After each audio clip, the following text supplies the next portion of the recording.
Okay. Hey, what's up again? I came back from lunch. Gonna get rid of that real quick. Gonna redo this. Came back from lunch and then also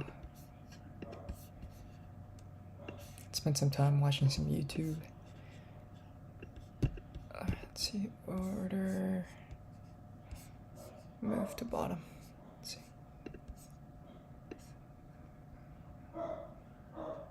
Okay, nice. So this is good.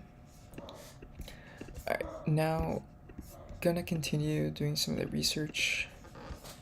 So back from lunch, starting up research again. Starting second live stream for saying fund. IBIS World Research.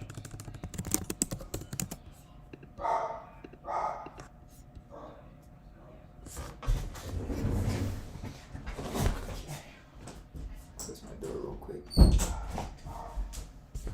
Alright, so let's see what we got going on here.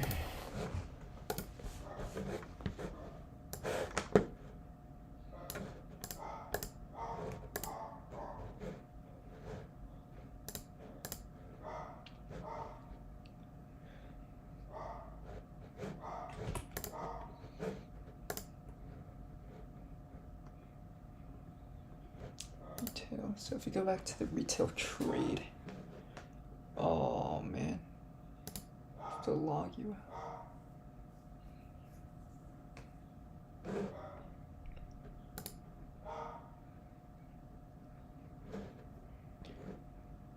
Grace Wood, IBIS Wood.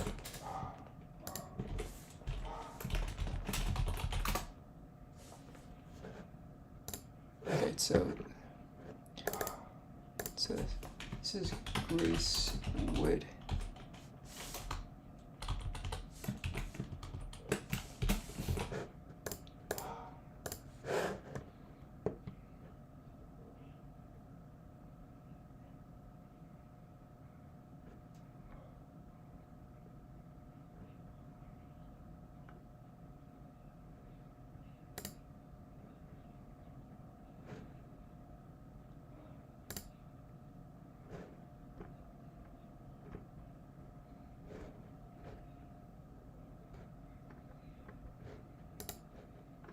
Okay, gonna follow this person on IBIS World. So, IBIS.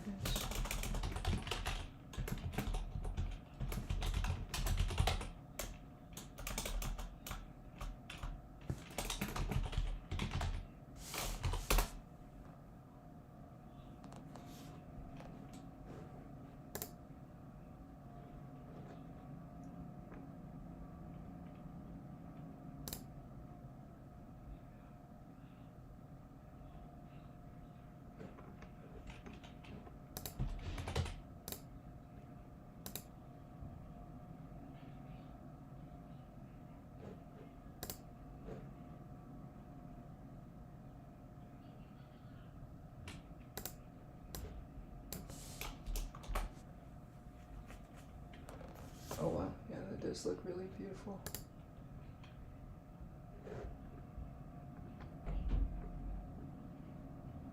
It's kind of in the middle of nowhere.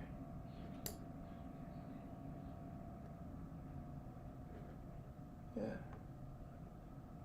Albany, New York.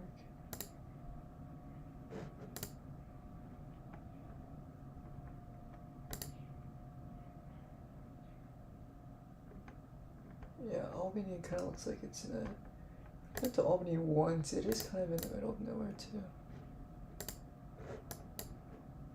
Syracuse.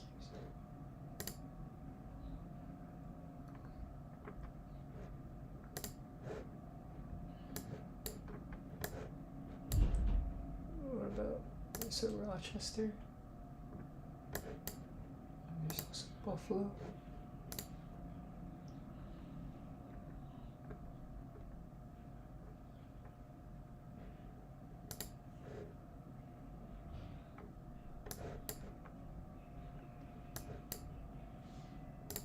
piranhas there. Okay.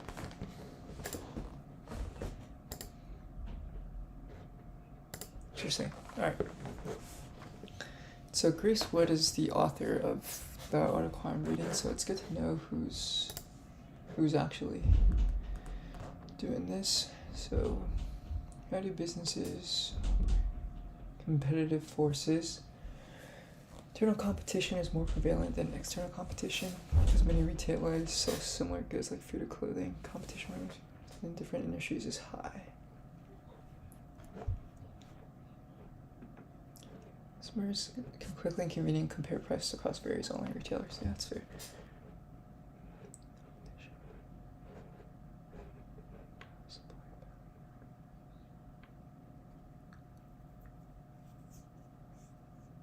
Buyer power, lower substitutes. Competition is high, barriers to entry is low. Increasing competition, concentration.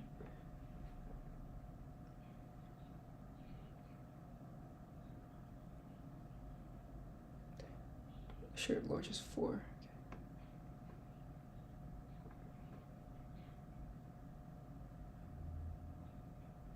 Sector average.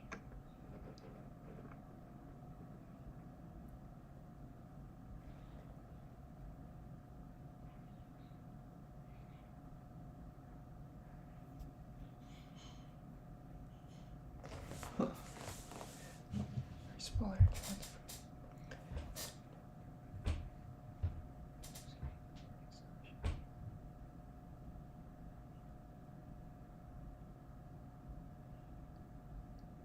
A vast number of industries and subsectors within the retail trade sector ensures that no single company dominates. Interesting.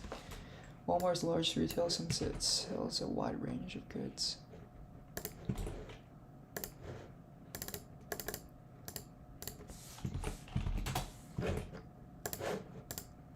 Amazon operates in a similar manner, earning it the runner-up position in the retail trade sector. How do successful businesses handle concentration? Leverage the degree of vertical integration within the company. Retailers are vertically integrated with wholesalers or manufacturers, face lower costs, and are able to operate more efficiently. For example, Amazon's distribution business helps streamline operations for the retailer and create a convenient experience for the customer. Use aggressive marketing techniques and digital age marketing is essential with AI. Okay, so it seems like there are really high competition, which kind of lowers the amount of concentration of market share in the entire retail industry. And then also you have really low barriers to entry, which is also something that kind of helps but increase competition.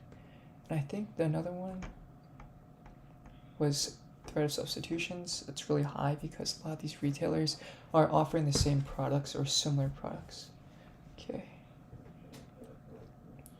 Sort of costs vary between industries, but include purchasing inventory, investing in any need, equipment, acquiring operating space, line purchase goods, applying sufficient inventory, can be a challenge for neutrons. Differentiation, although small retailers may specialize in specific product lines, most industries within the sector experience little product differentiation. Neutrons may struggle to stand out by offering different products at lower prices compared with established retailers.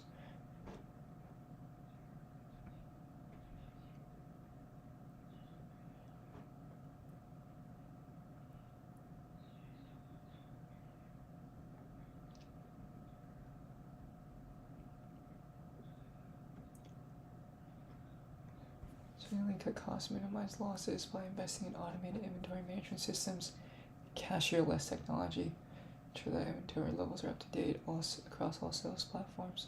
It's crucial for omnichannel businesses. So omnichannel is just a fancy way of saying that you have different ways of selling your same product to different people. Retail is heavily dependent on labor to provide customer service.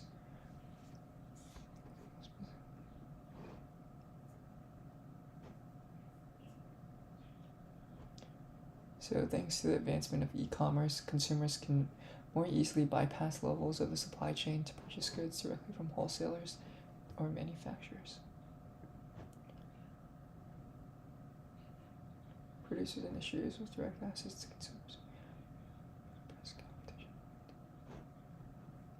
How do successful businesses compete with substitutes? Experienced workforce.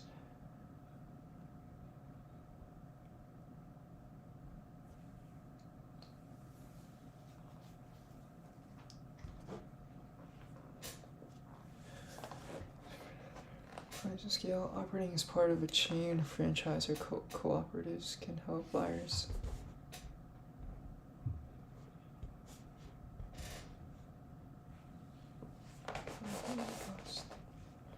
Operating as part of a chain, franchise, or cooperative can help retailers gain buying and marketing power by lowering per unit cost. By working to build strong relationships with consumers, retailers can foster satisfaction and encourage repeat buyers. Direct and indirect supplier industry buyer related. Direct and indirect supplier and buyer industries related to this industry.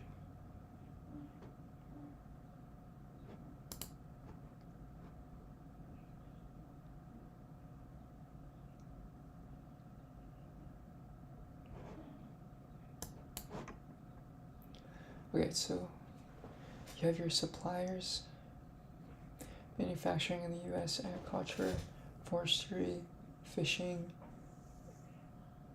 and hunting in the US. Okay, that's fair. Wholesale trade in the US, manufacturing, transportation, and warehousing.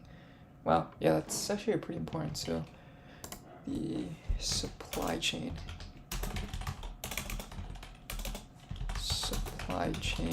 of retail trade industry. So second tier,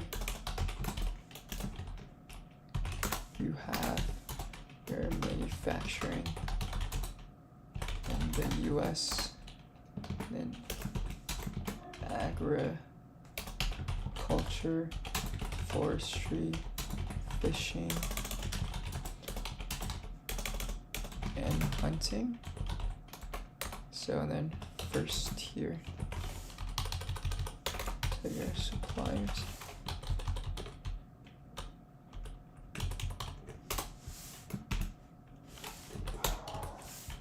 So you have wholesale trade, manufacturing, and transportation, and warehousing. Okay. Buyers, I feel like it could be everyone. It has some stuff on here about educational services, arts, information, healthcare, and real estate, but I think it's not something I really want to dive deep into right now. So what power do buyers and suppliers have over the industry? Buyers, e-commerce tilts the scale in consumer favors. Okay. With the expansion of e-commerce, consumers can more easily compare prices between suppliers to find the best deal, boosting their negotiating power. Yeah, that's fair. Retailers must offer competitive prices to win customers. Okay.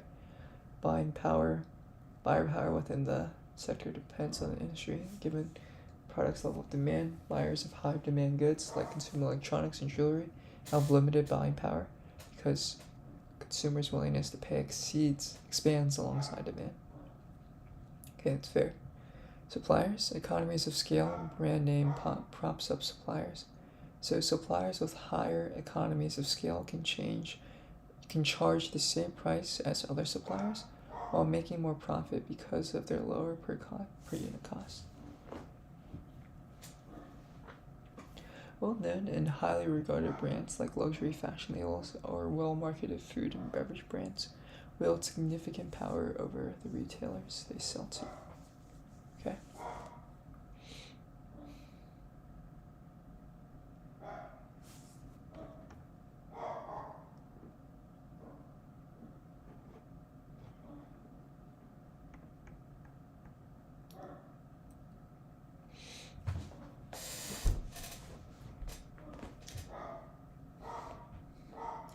Clear branding and marketing help consumers identify stores with particular goods and brands. Consumers often have negotiating power with retailers of homogeneous products, so investing in marketing a recognizable brand, monitoring competition enables retailers. Okay. Home Depot, Kroger.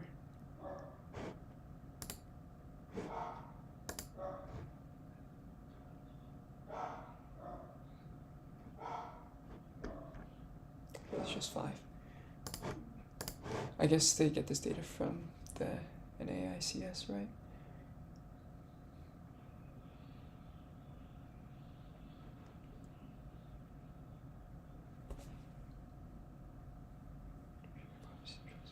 Warehouse clubs, superstores, discount department stores, and online home furnishing, online table sales, online grocery stores, online. Wow.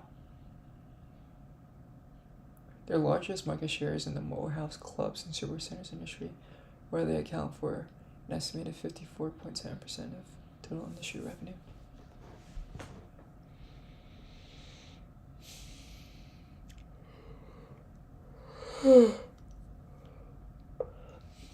Market share. So they are losing market share, but in what market? And yeah.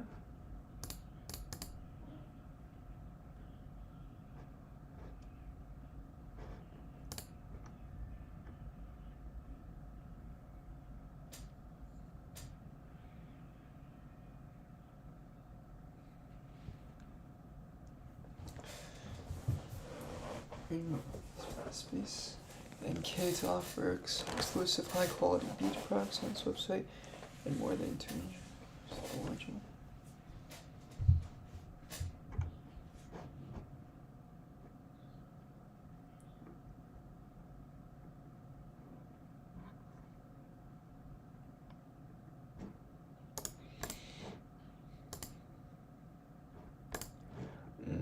Per capita.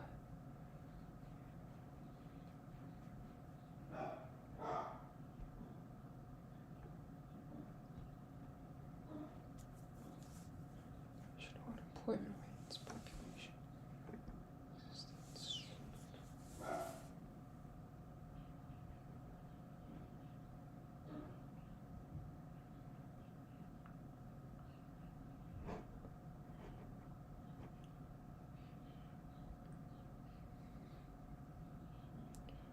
Wages.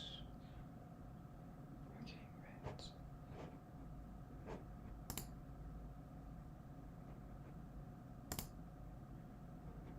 There's probably not that much change over time. So purchasing is still the majority, okay.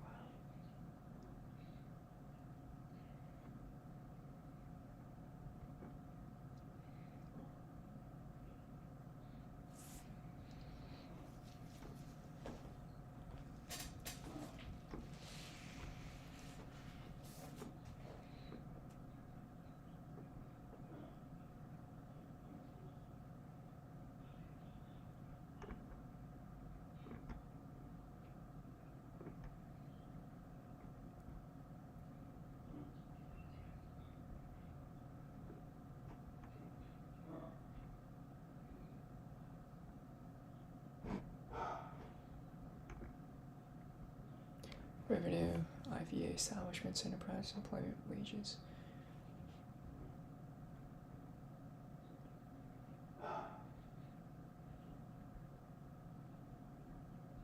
So you saw a lot of retail, okay, lose steam, that's fair.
most of the costs in the retail trade industry lines is related to purchasing goods from manufacturers or wholesalers.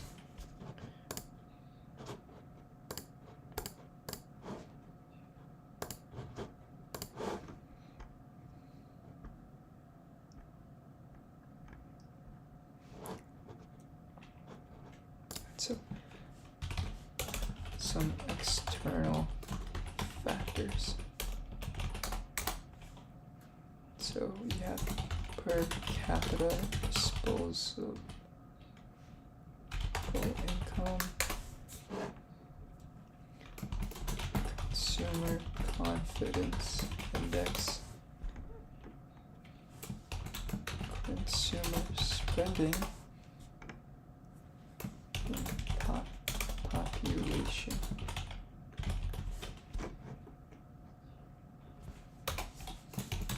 Number of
find that lies within investing in personal quality.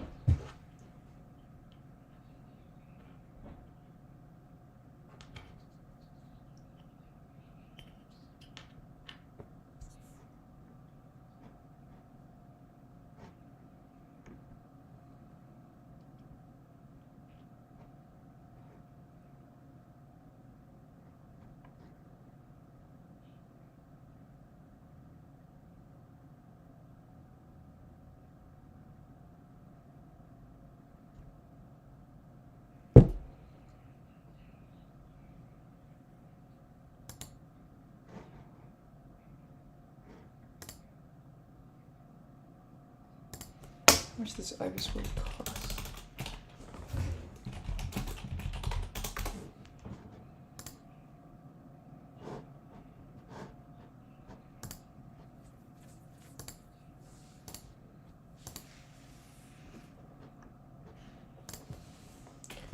IBIS will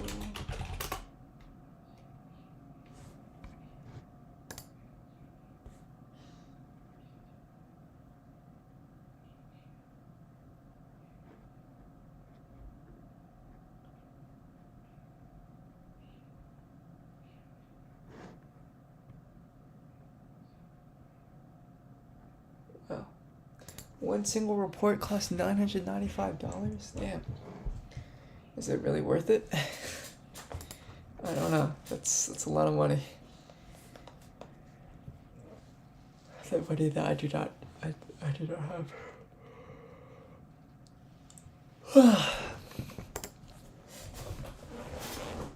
Okay, so per capita disposable income.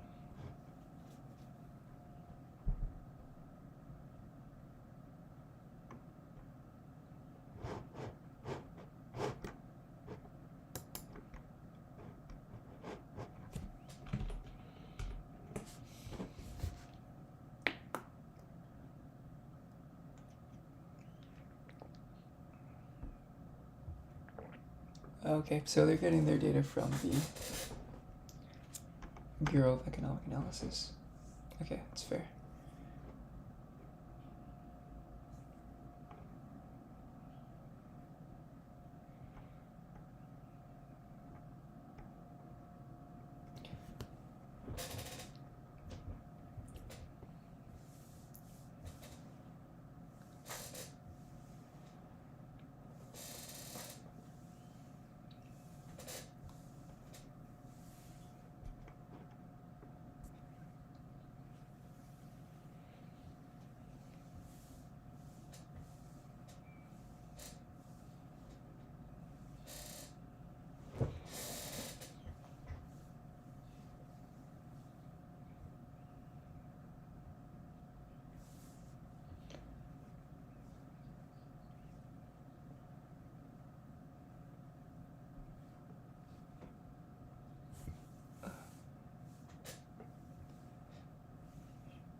So what is this?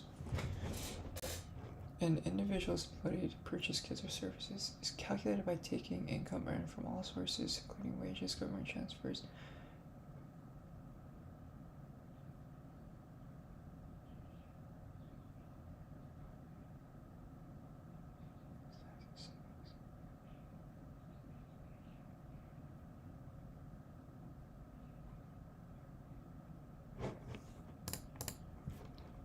Per capita disposable income.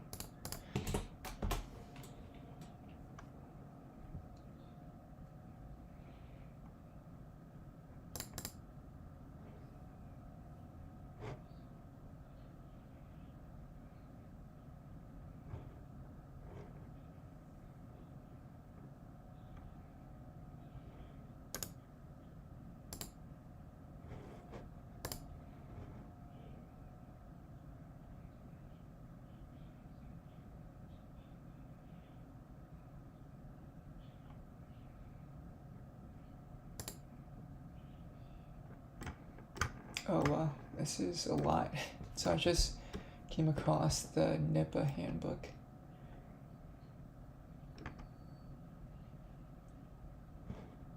But you know, I think it would be helpful to read through and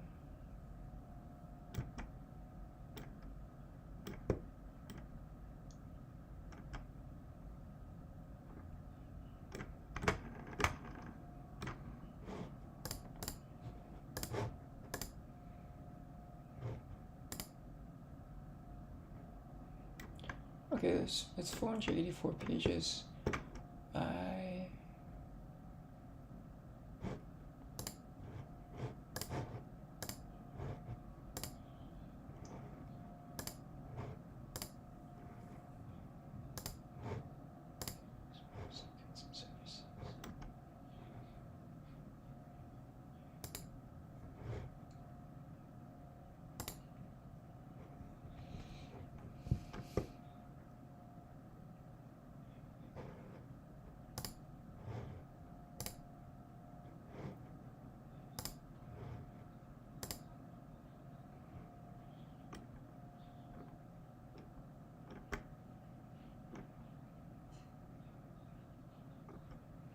Okay, so maybe this is something to look into.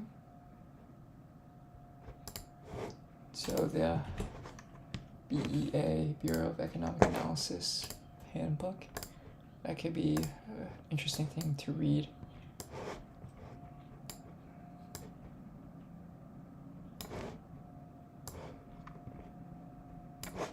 And I'm sure it will change over time.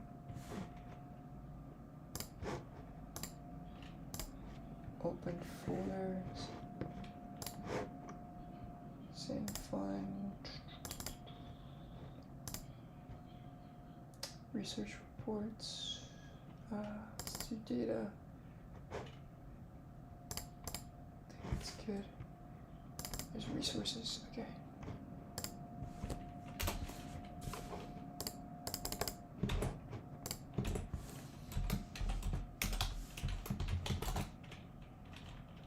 NIFA and book.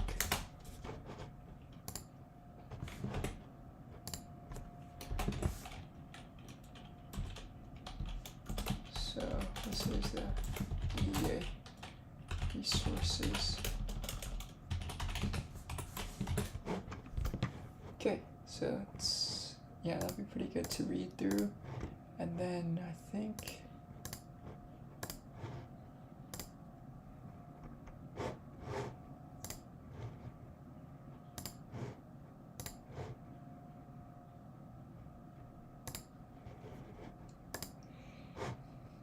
real disposable income.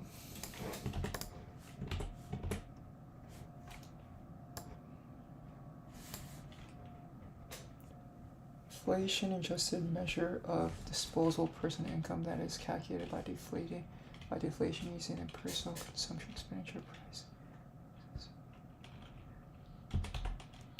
Disposable personal income.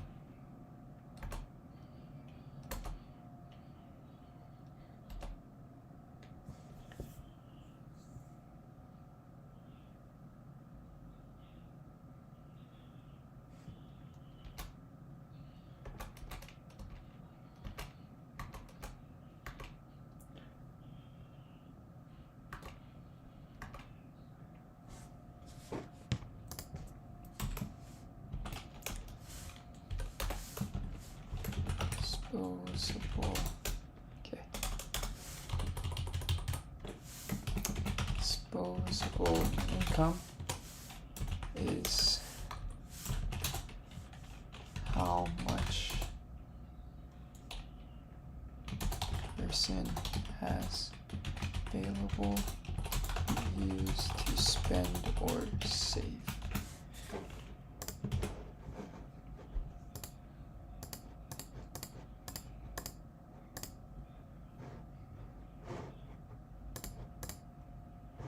So how does IBIS world? Because it seems like they're actually considering.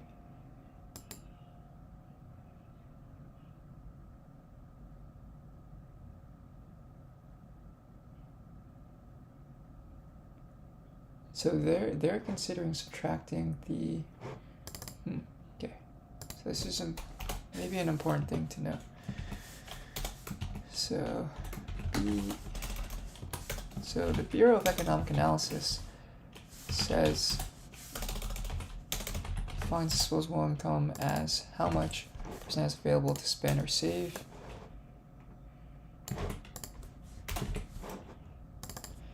IBIS world defines disposable income as how much a person has available to spend. Nets the amount saved. Net savings and taxes. So after a person has saved their money, how much they have to spend after, which I feel like is a more powerful measurement, but maybe a more complex measurement to actually track. Consumer spending. Okay, that's fair. How much did consumers spend? 15 billion, wow.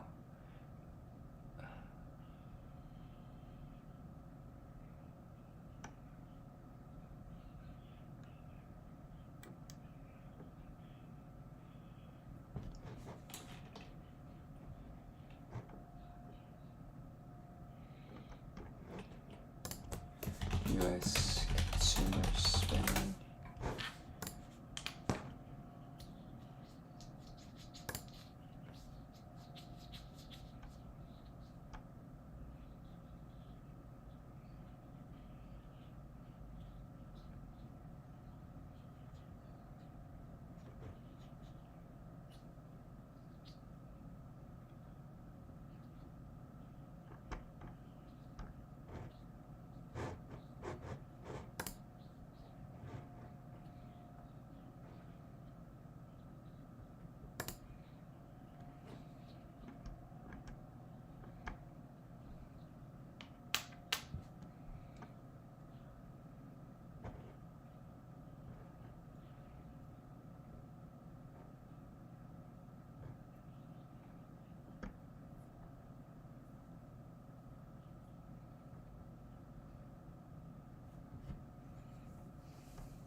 Change from prior period.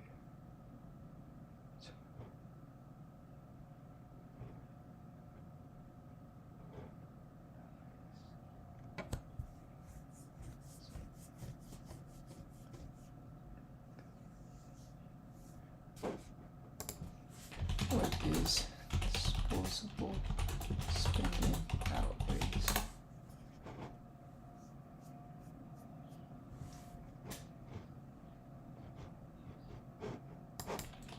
Personal income and outlays. So what does outlays mean?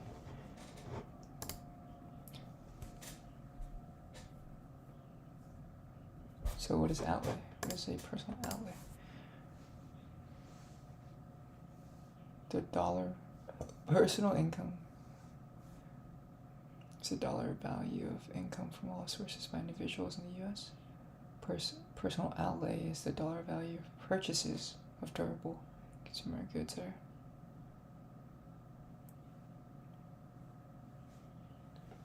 Okay, so income is how much you make, outlay is how much you spend. Right. And savings is how much you actually end up. So a lot of people are spending more in October. A lot more people have spent in June, July, and August, and September compared to October and November.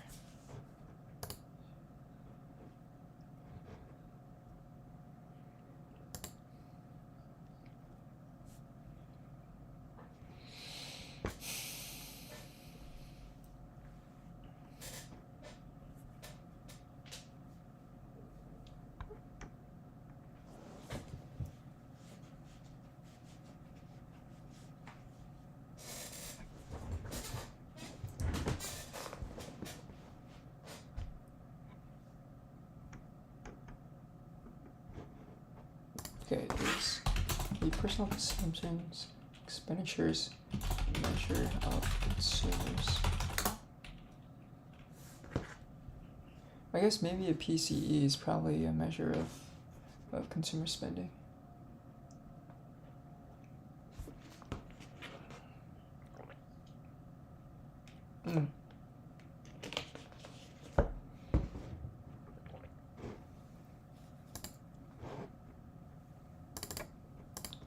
So probably measured with PCE, personal consumption expenditures. Okay. Yeah, so all of this is just US stuff right now. I think maybe starting off here is a good idea, coming at a glance.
Personal savings as a percentage of disposable.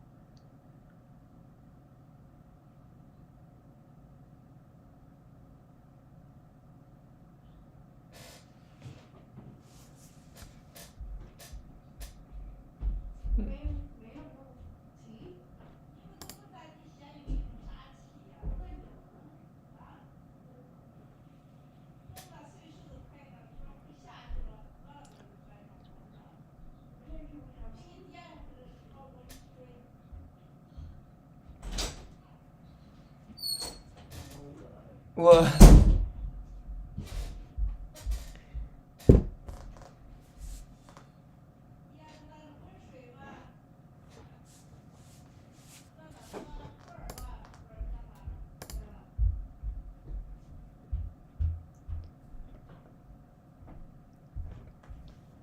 yes. Okay, so yeah, there's a lot of interesting stuff on the Bureau of Economic Analysis. I think it would be pretty good to study. So the big ones it seems like that affect the retail industry is disposable income, consumer spending, the consumer confidence index, which may not be, is that something? Consumer confidence.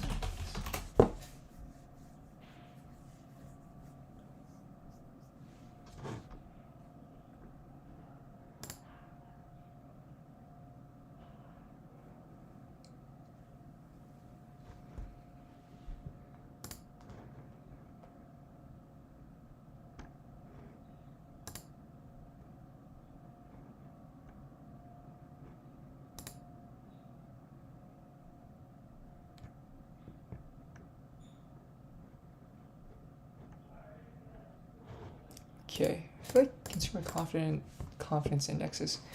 I feel like that's kind of a more subjective view. Could be wrong. Population growth, okay. That's U.S. Census data. Maybe number of households actually would be interesting. Households.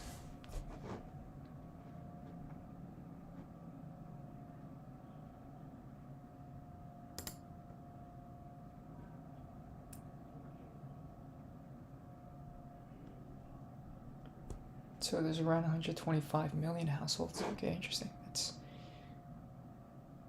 2018 to 20. Okay.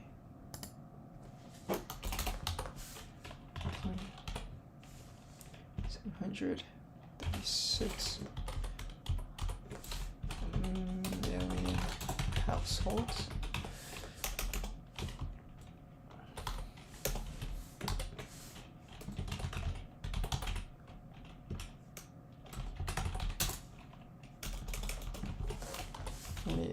To 2022, so around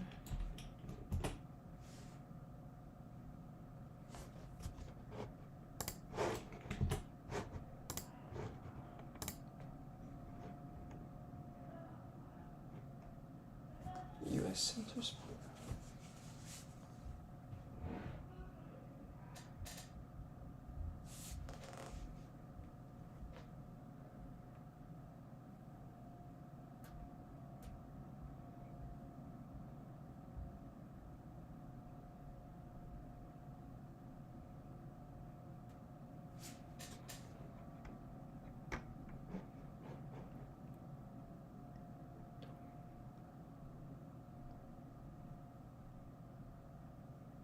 $31.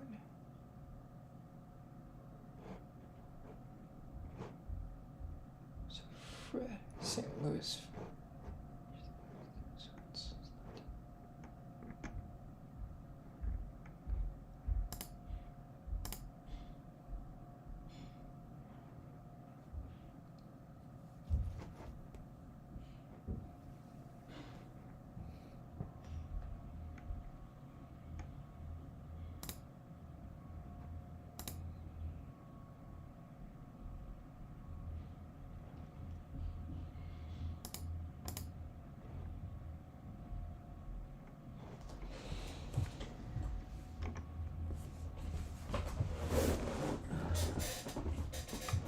Oy.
So there's also some interesting resources. I guess it could be using the St. Louis Fed data.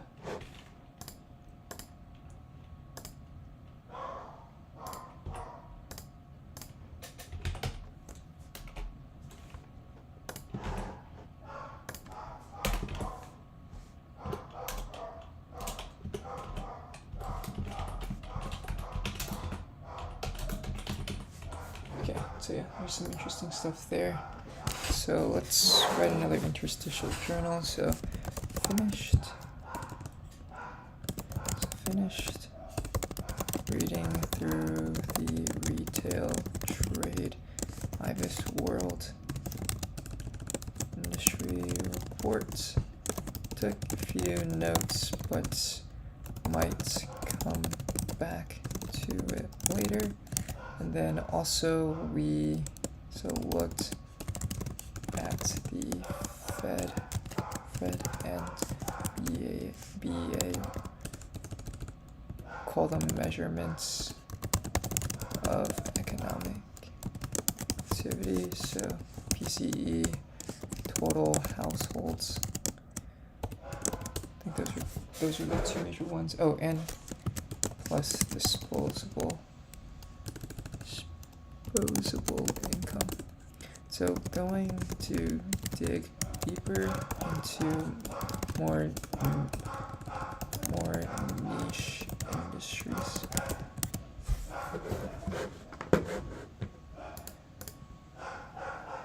Okay, so I think maybe here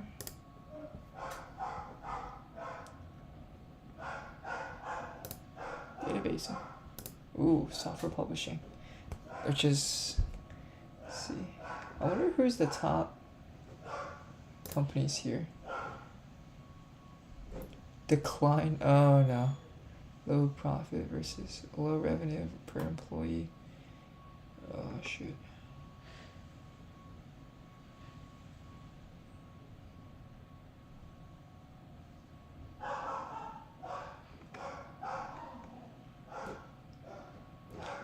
Yeah, it seems like minus 8%.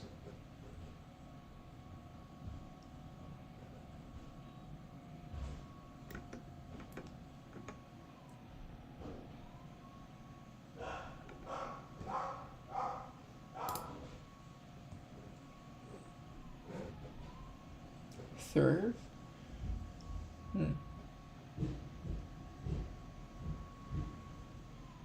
Database and directory publishing. So I guess this is probably, yeah, probably not the, it is kind of cool to see though what's, newspaper publishing is probably not that great. Business analytics and enterprise software. I'm kind of curious on what the operating system and productivity software publishing. Okay, I didn't realize the North American industry classification system had something like this. So characteristics, high and decreasing barriers to entry, a growth life cycle stage. Okay, so low imports, high profits versus sector average, and low capital requirements. That's fair. Low revenues per employee. Wow. All right.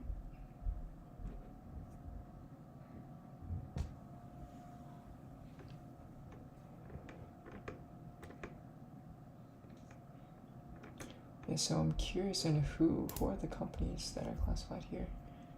Microsoft, VMware, Apple. Okay.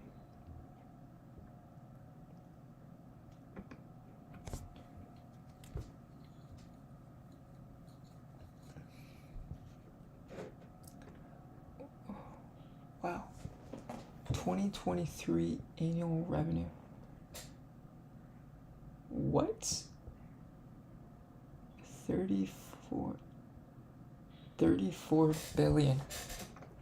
Yeah, wow, that's a lot. Okay.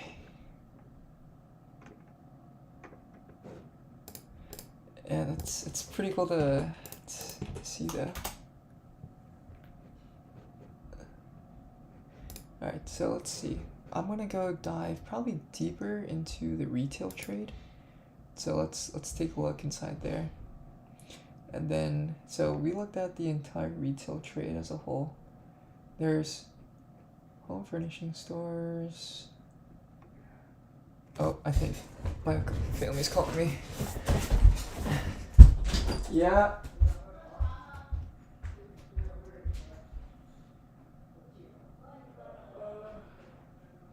I'll take a little bit.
Yeah, the family was just drinking some tea.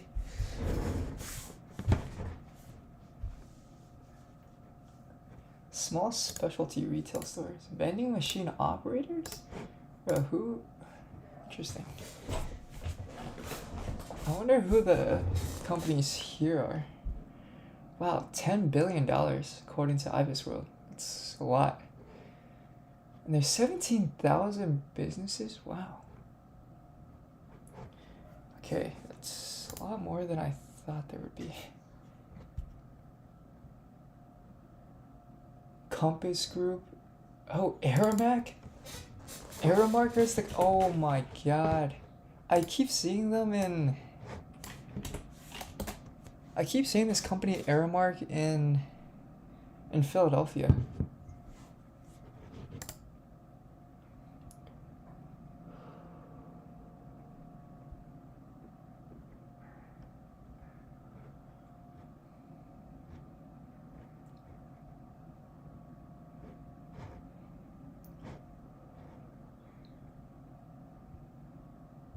So, okay, so they have uniforms, sure. Supply chain.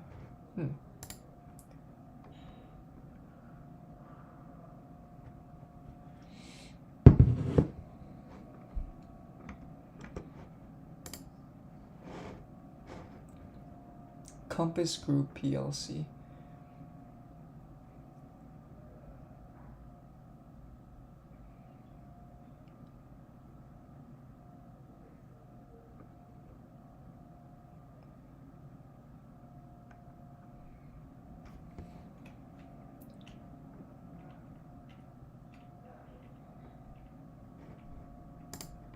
About Aramark Corp.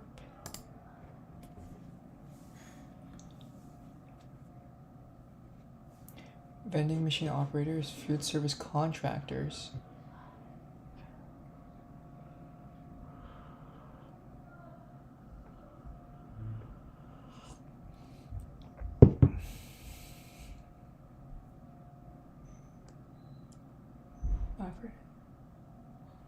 From the FDA and USDA. Yeah. Per capita soft drink consumption? Interesting. Healthy eating index. Yeah, that could be something actually. I'm wondering where are they getting this? Per capita tea consumption. How are they measuring this?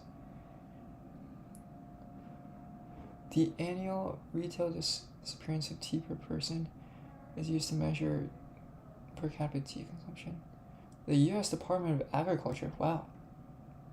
Okay, that could be interesting to look at. So I didn't realize they had all these measurements. All right, small specialty retail stores. I wonder who. 65 billion. Wait, that's a lot. Yeah, profit 3.4 billion. That's impressive. Let's see. Warehouse, department stores maybe. Let's take a look there. Shoe stores, lingerie, family clothing, children's, and then women's clothing.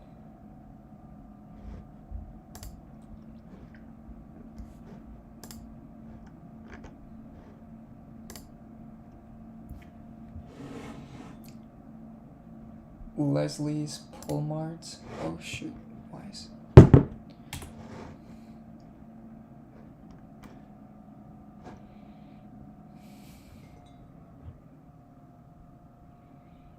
Oh, it's straight up a swimming pool store.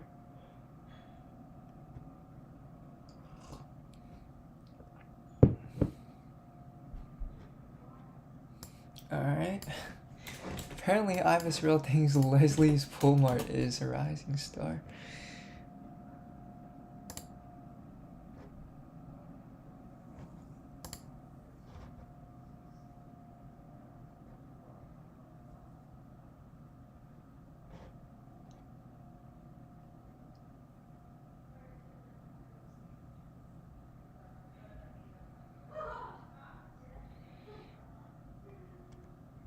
Okay, this could be an interesting thing to look at. Leslie's Pool Mart. I feel like I've stumbled upon some crazy small company that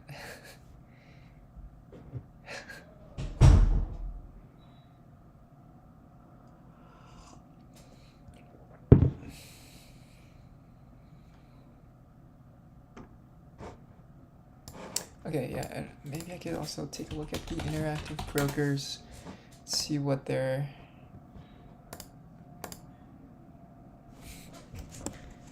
Leslie's Pool Mart. That's sick.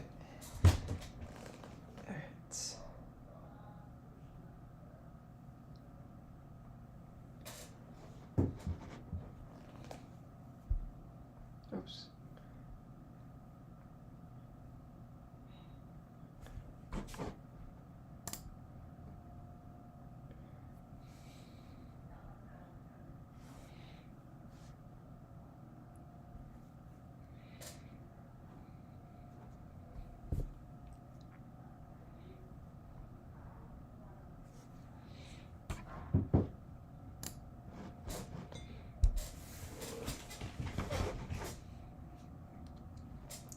$3,000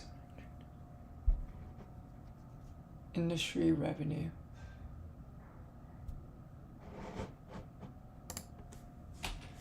Leslie's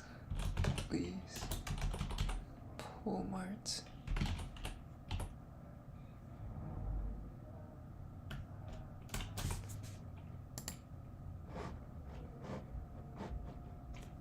LESL.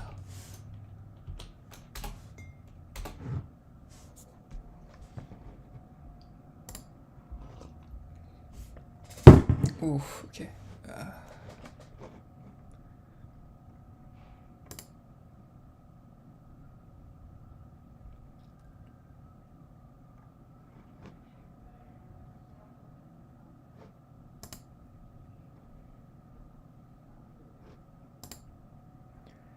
That could be interesting because right now, I feel like probably Leslie's Pool Mart is definitely going to be a more consumer discretionary spending type company, but I wonder if as the economy, I think this will heavily, the company here will heavily be dependent on the economic cycle and definitely on the housing market. And so I think if the housing market is able to kind of rebound, especially the personal housing market, then Leslie's could be a really interesting play. It sounds like I know what I'm doing. I really don't. But, I mean, it's cool to think about actually. Market overview. Fundamentals explorer. Okay, I think that's what. So, I just want to see. So, who actually owns Leslie? ESG target 5.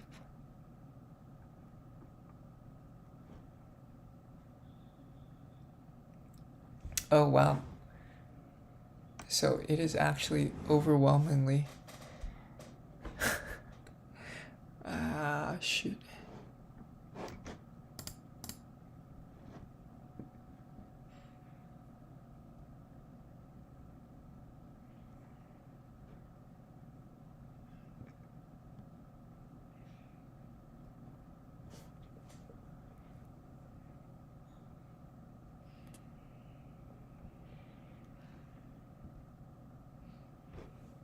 So how is it able to have more than 100% ownership? Does it mean that there's some short interest here?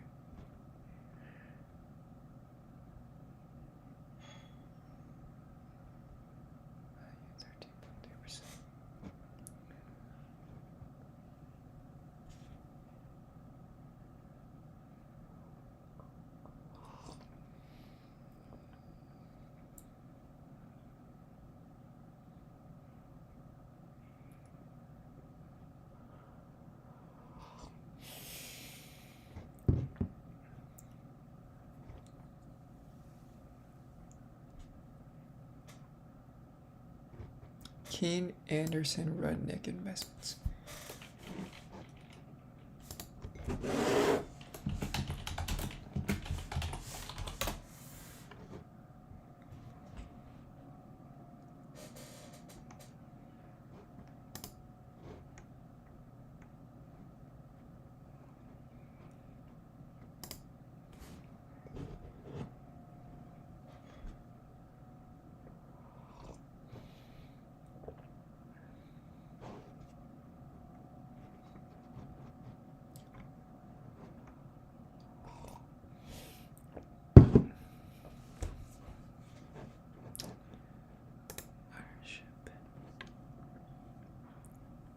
funds/fund portfolios.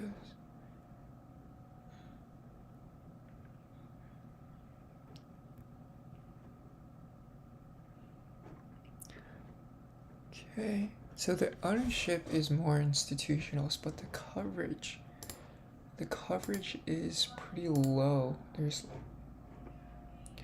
Goldman Sachs, Telsey Advisory Group.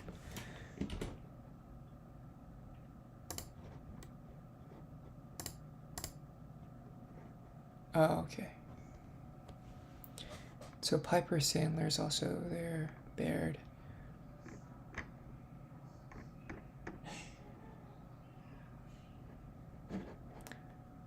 Okay, it seems like there are actually a lot of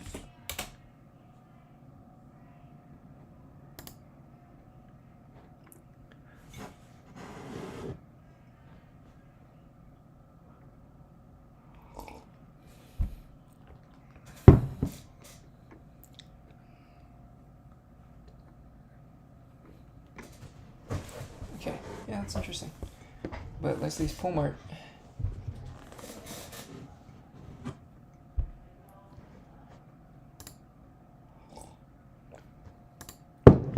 Alright, women's clothing stores. So here we go. Let's make a note of all the industries here. So let's talk. Yeah, I think these are going to be NAICS industries. Okay, so we have women's clothing stores in the US, men's clothing stores in the US. We'll call these relevance. So I think retailers, okay, so the overall, I guess, industry here is the retail trade industry. And so within this you have some interesting sub-industries that are pretty relevant. So men's clothing stores, women's clothing stores. I think you have shoe stores. What else? So children and infants clothing stores. Oh, family. Wow, family clothing stores is 192 billion. But profits is not that much. It's okay, 3%. It's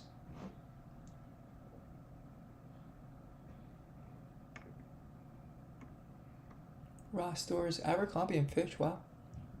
The Gap, okay. Oh, lingerie.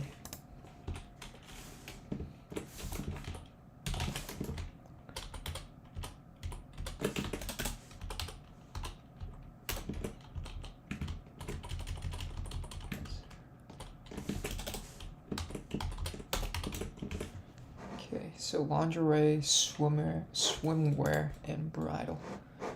Okay. So we have lingerie, swimwear, bridal.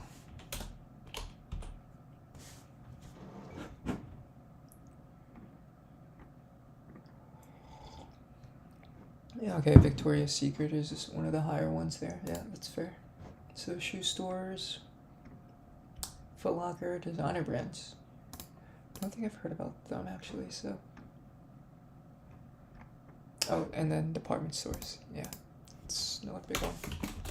So department stores.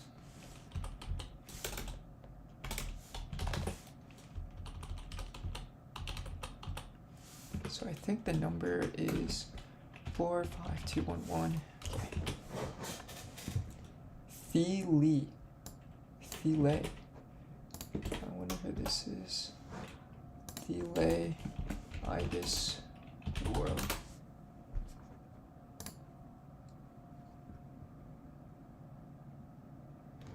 Okay, definitely need to follow, see what she's doing.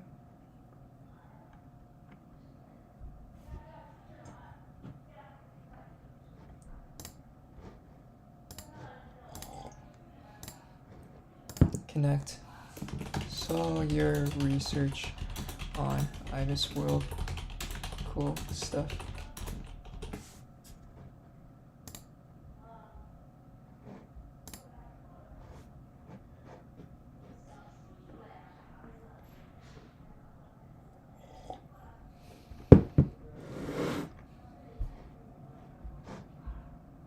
Okay, gonna use the bathroom real quick, but hopefully not take too long.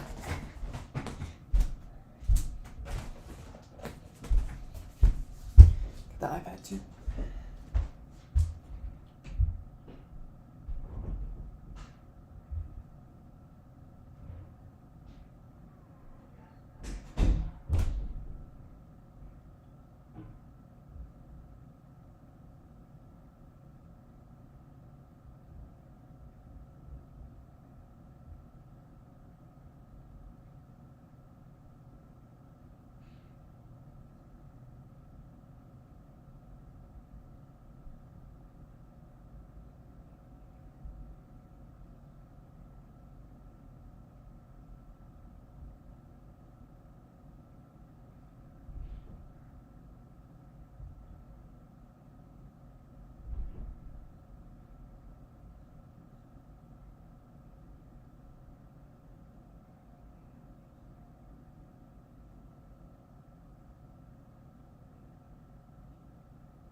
back in the bathroom. Gonna hit some push-ups real quick.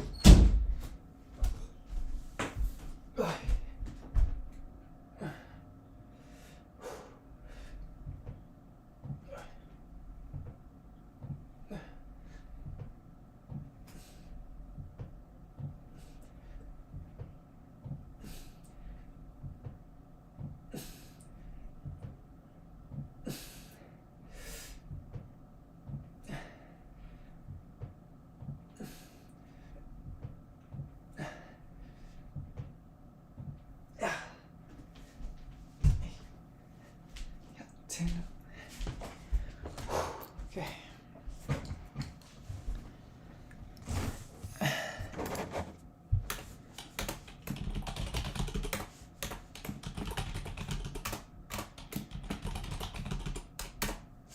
Nice. Okay, industries, and then let's see, what else do you have here? Wholesale trade, maybe? That could be interesting.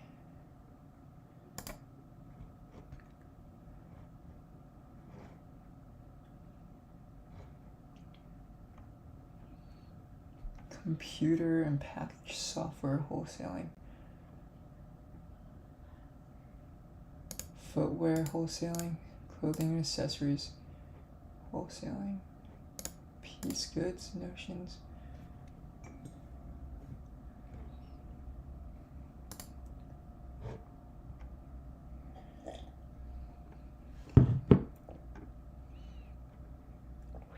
Oh, so this is where Nike and Adidas are.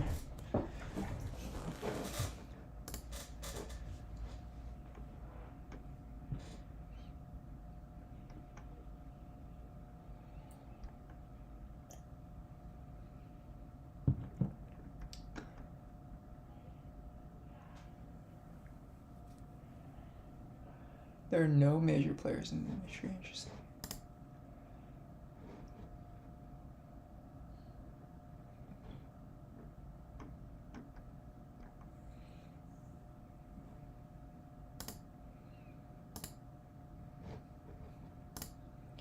Educational service, maybe manufacturing. Sugar, wow. Cut into apparel, maybe apparel, knitting mills. Cut, custom.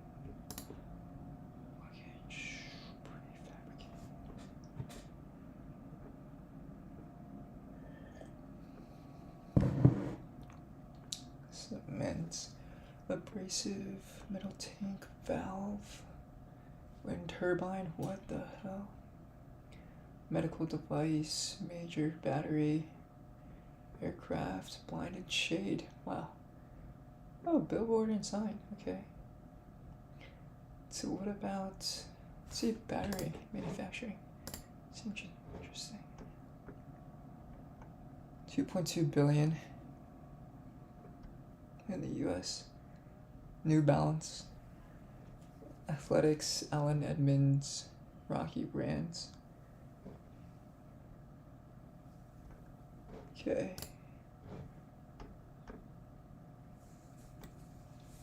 Ruby's Costume Company, Oak Hall Industries.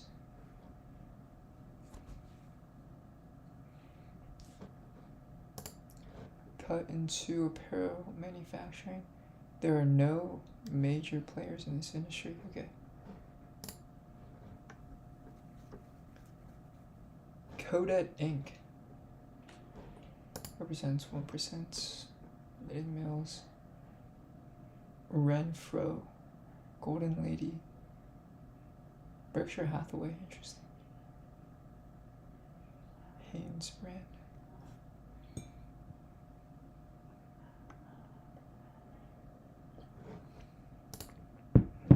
Piece goods, notions, and other apparel.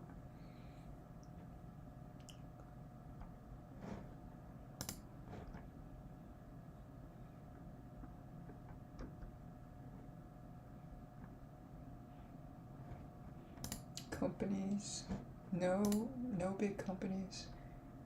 Footwear wholesaling in the US.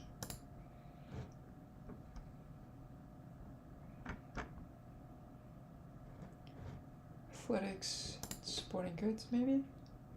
That could be something. So industries, construction, other services, transportation, warehousing. Okay, that could be one of them. Agriculture, arts, entertainment, wholesale trade, retail trade, specialized industries. Let's see what's in there. Consumer goods and services in the U.S., life sciences in the U.S., technology,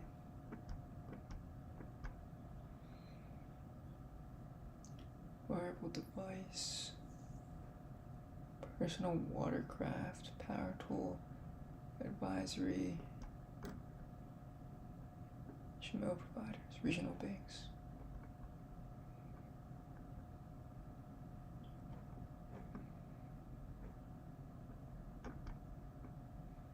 Oh, online retail.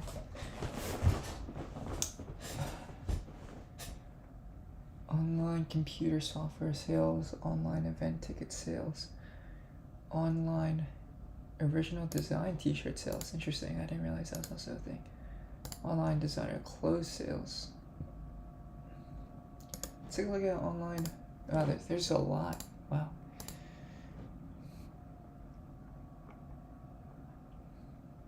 Custom ink. Okay, yeah, that's definitely a big one. Online designer clothes.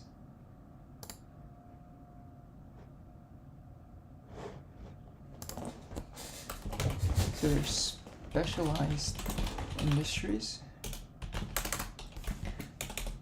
Alright, and then you have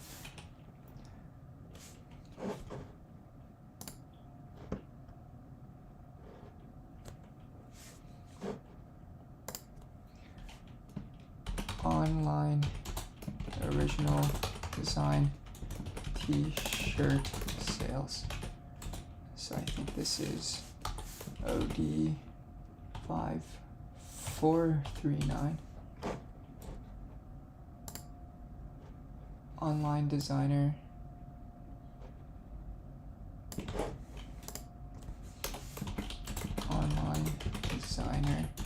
clothing sales.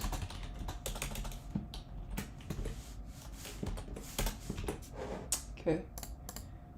Online men's clothing sales. Amazon, Macy's, Kohl's.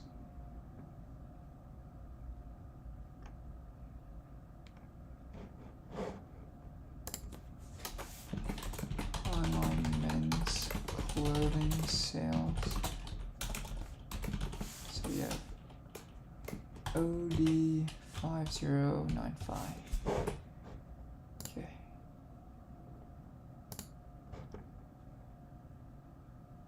Shoe stores in the US.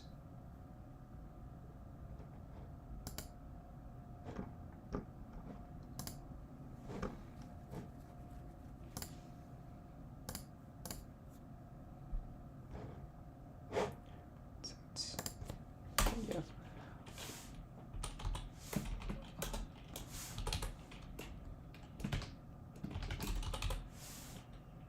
Online retail.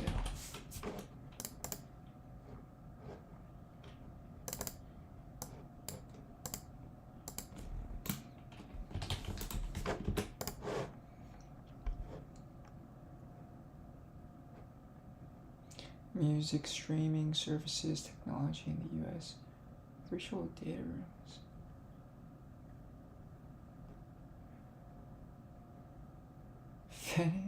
Oh, adult and pornographic websites. Okay. I'm curious on what that is, to be honest. I'm surprised that's even listed as... Okay, ESPN, Yahoo, DraftKings. Those are for the fantasy sports. Surprising, it's a $9.8 billion revenue. Wow.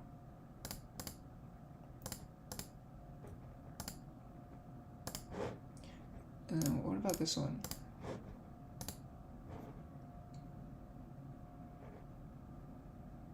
$1.1, wow.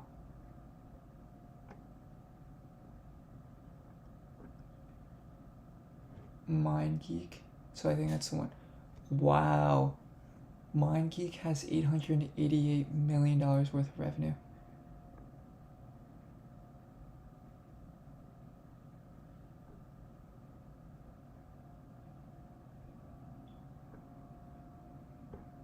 which is the company that owns Pornhub. That's crazy.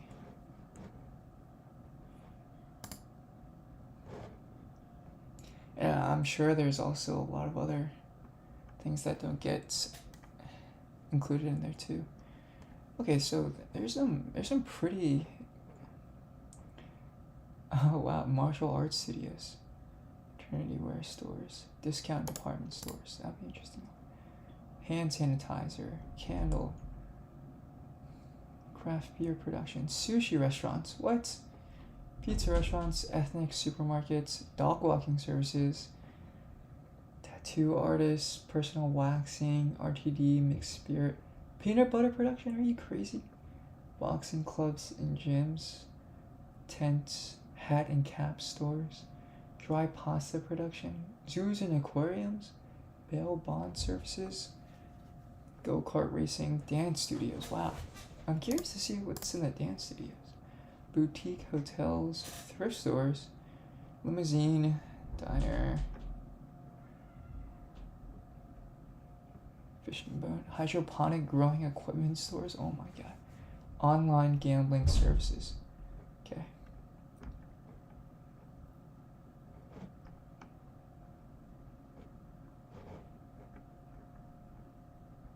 Online shoe sales, online book sales,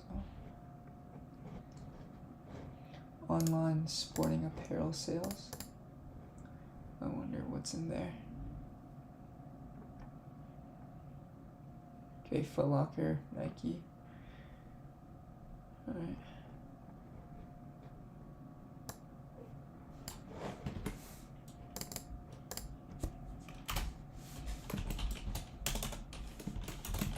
Online sporting apparel sales. 12.3 billion. Yeah, it's a big market. Online shoe sales.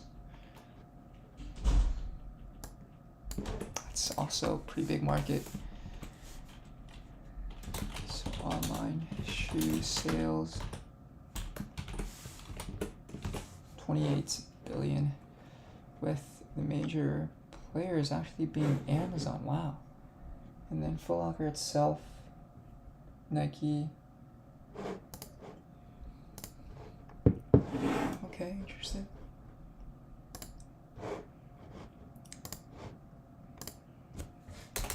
Retail trade. I think there's also going to be warehousing and logistics, and probably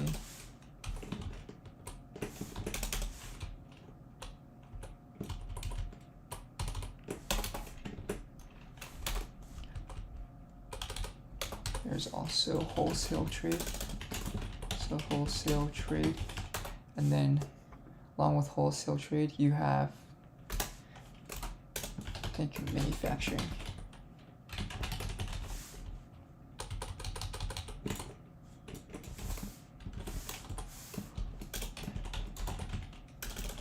In the United States.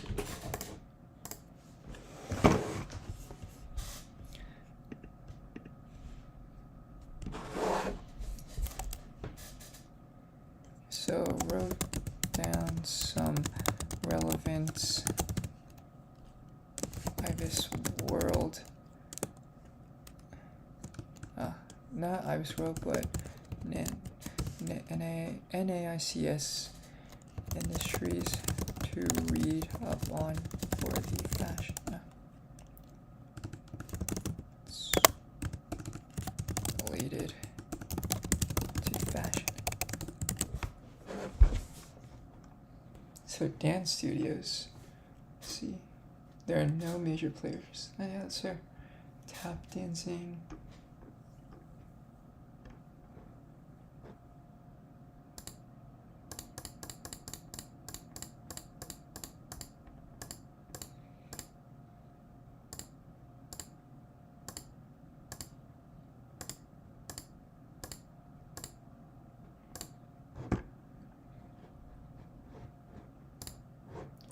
Okay, so I kind of want to take a look at the women's clothing stores. And men's clothing stores, maybe family. Okay, maybe I'll take a look at family clothing stores first because I feel like it's probably a big one. Alright, retail trade, let's take a look there. So in the retail trade industry, boats, consumer electronics, home improvements,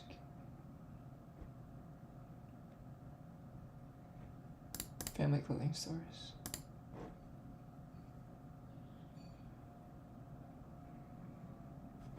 So the Bridget Thomas, this is another IBIS world.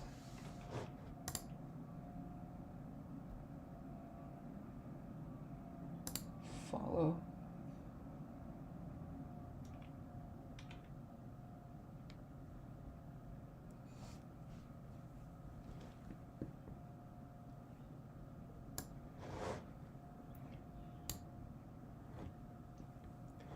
Okay, so Bridget Thomas, revenue is 192.7 billion, employees 1 million, businesses 38.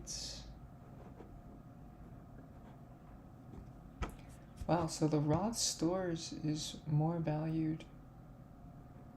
Okay, so SWOT, low capital, low imports, low customer, low products, low and steady level of assistance, high competition, high volatility, low profit versus sector average, low revenue per employee.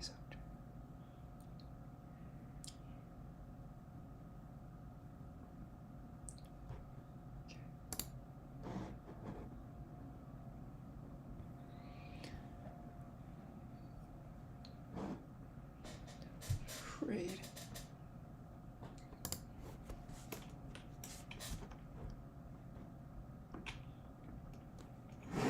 So I think this is going to be the family clothing stores.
That's interesting. So maybe children's clothing stores are not viewed as may not be viewed as discretionary because children grow out of their old clothes.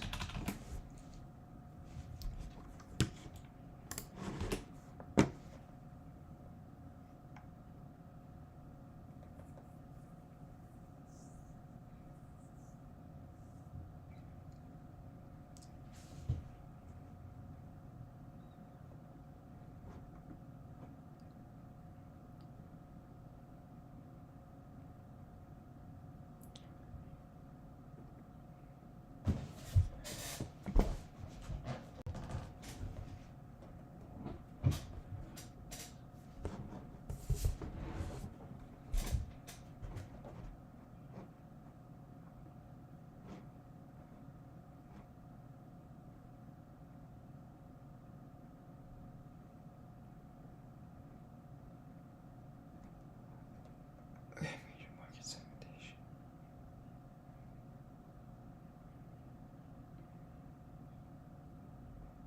Surprisingly enough, retail as a whole is more geared towards people that are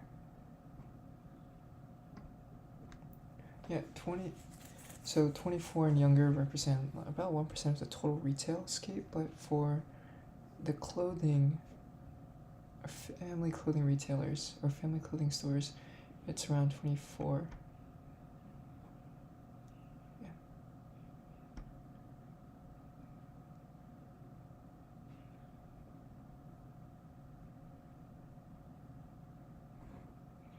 More brand conscious.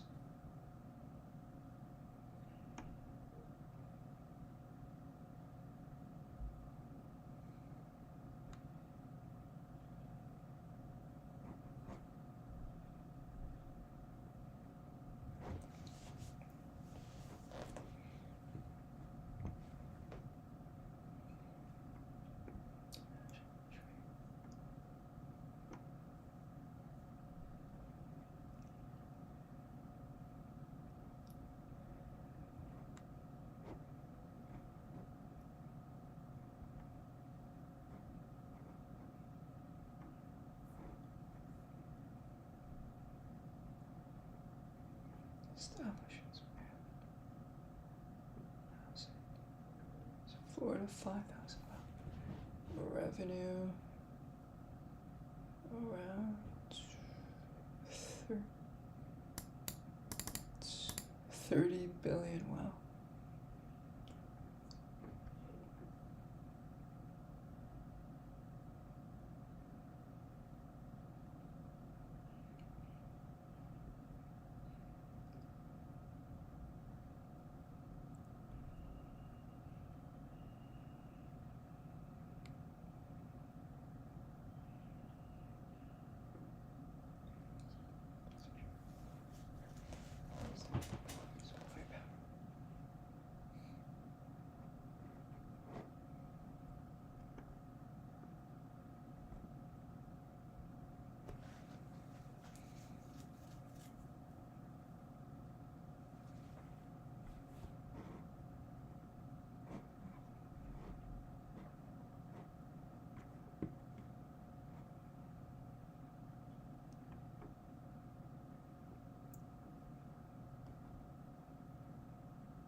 What is Ross Stores?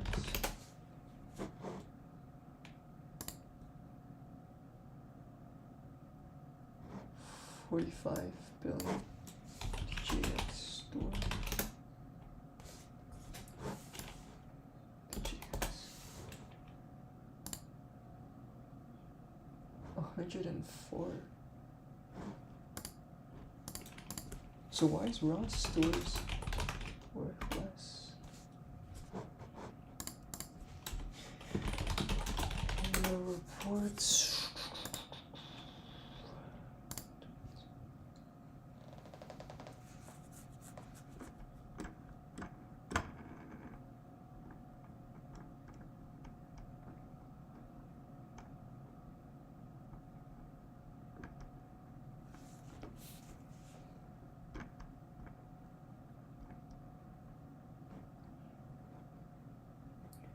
Financial statements and supplementary data. Okay, so I think there's probably good. Expenses. Net earnings.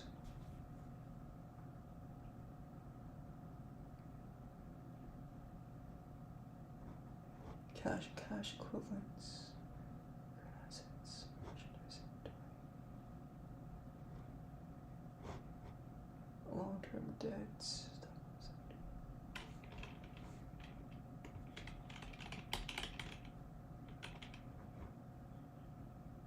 Accounts payable. Wow, yeah. Okay, so Ross store TJX annual.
F1 and F31.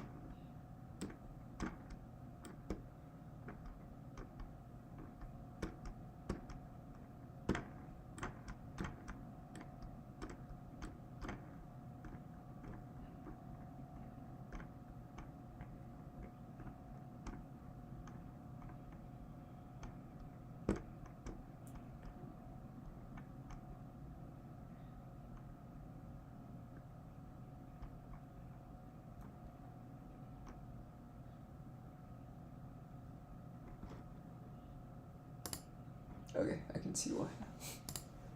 Yeah. TJX is, I think they have almost 3 times. Or like 2 times. 2.5 times the amount of earnings as Ross, or revenue as Ross. Earnings, it's about 2.5. Cash flows,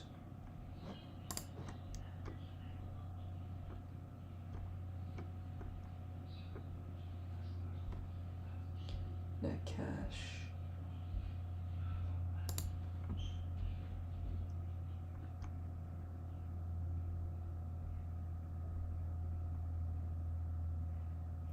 net cash provided by operating activities. I mean, yeah, it's a lot actually. 1.6. It's more than 2 times. Which I think TJX is priced at more than 2 times the amount as Ross stores. Okay, I can see why. Oh my god. Probably gonna take a break soon. How long have I been streaming for?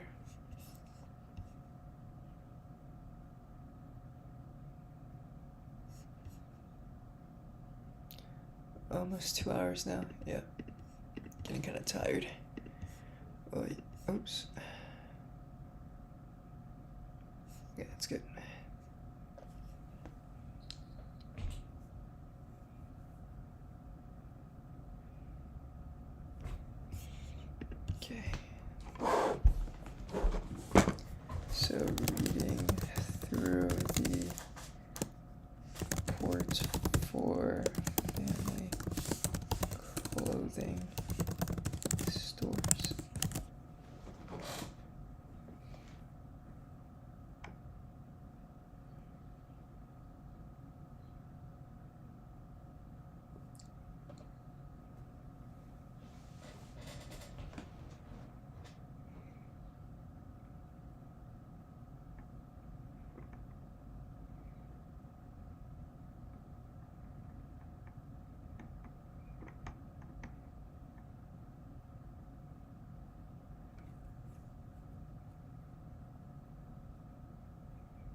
Yeah, I guess yeah, maybe the company is just talking about the actual profit margin themselves.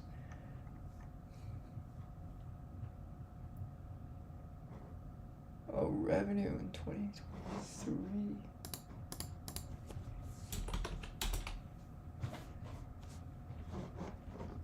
Huh.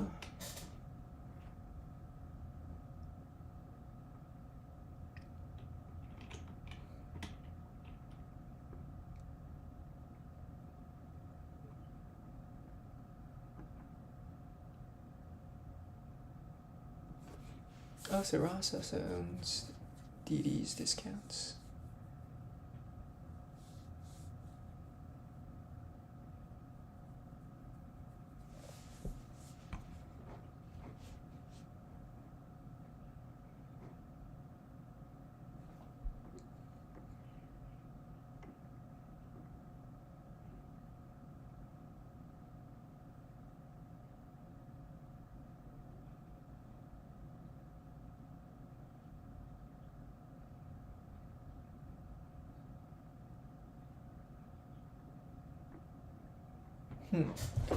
So some trade associations. Okay, interesting.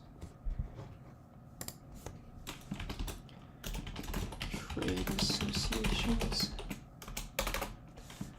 What are these? First of all, what are these? So you have the National Retail Federation, and then the American Apparel and Footwear Association.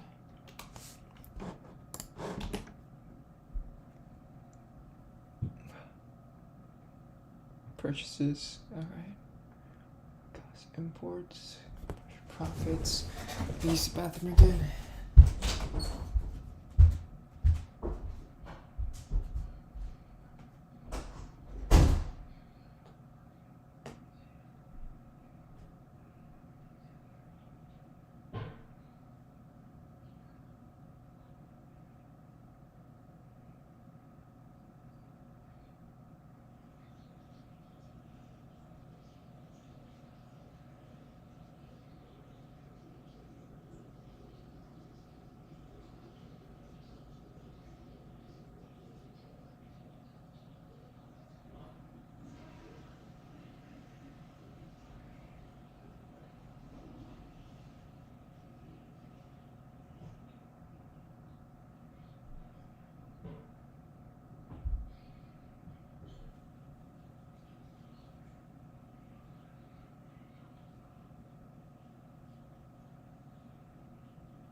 Wow, there's a revenue, establishments, key ratios.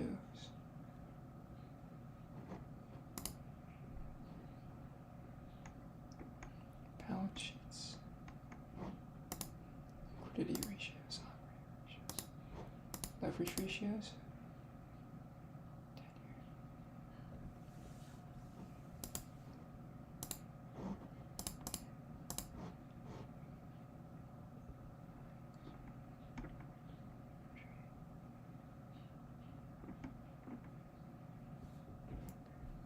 Revenue establishments. Right. Okay, so the establishments have more than doubled since 2003. Change.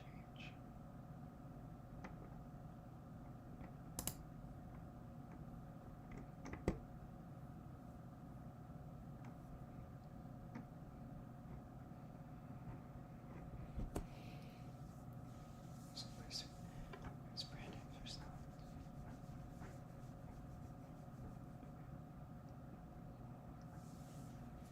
call preparation questions.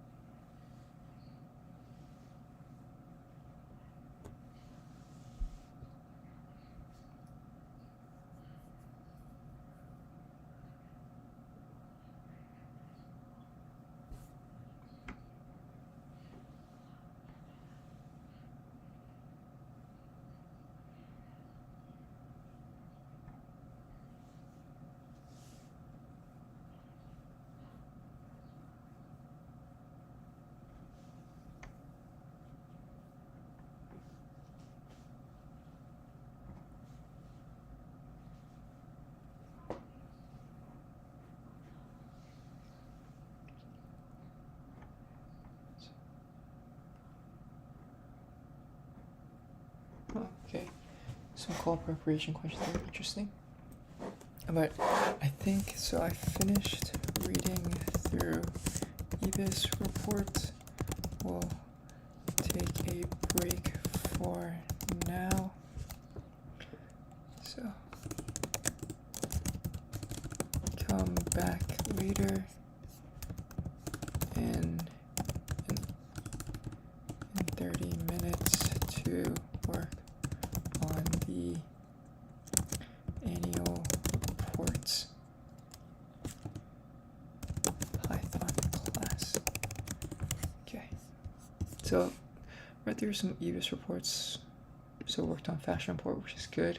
Took some notes down and read through two of the reports here, and also looked at the BEA, so some of the economic indicators that are used there, and then also found out about some trade associations and also US Census bureaus.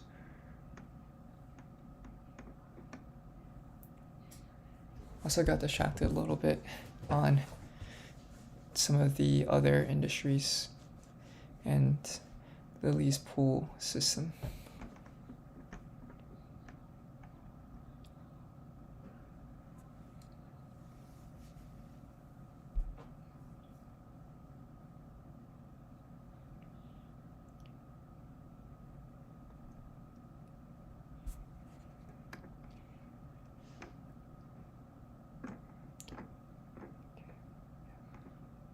Okay, I think some big takeaways actually before I leave is that among retailers, it seems like a lot of the economic indicators that really influence the direction of the retail industry is whether or not people have disposable income, whether or not consumer sentiment is positive or negative.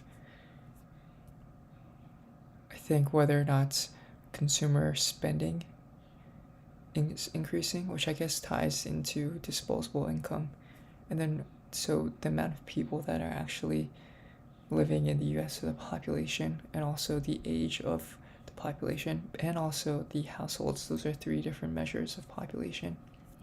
I guess age is more of a description of the population, but all of these are pretty important considerations when looking at retail industry and the performance of retail industries.